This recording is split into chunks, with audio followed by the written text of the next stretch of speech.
First, we require Path, a core Node.js module for handling and transforming file paths, and Webpack, the module bundler we're configuring.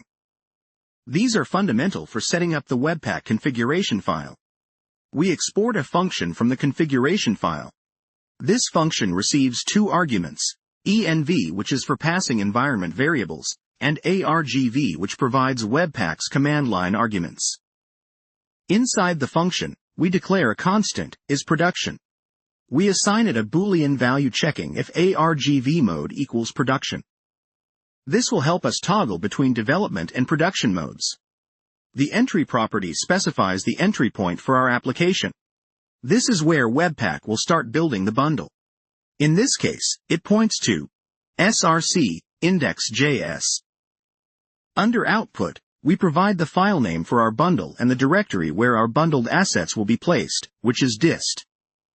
Public path specifies the public URL address of the output files when referenced in a browser. The DevTool property is crucial for source mapping. Here, we use a ternary operator to set the value.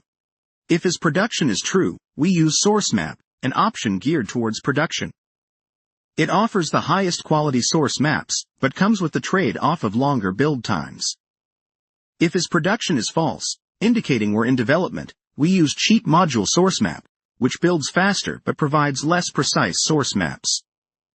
Here we could add more Webpack configurations, like loaders and plugins, tailored to the needs of the project.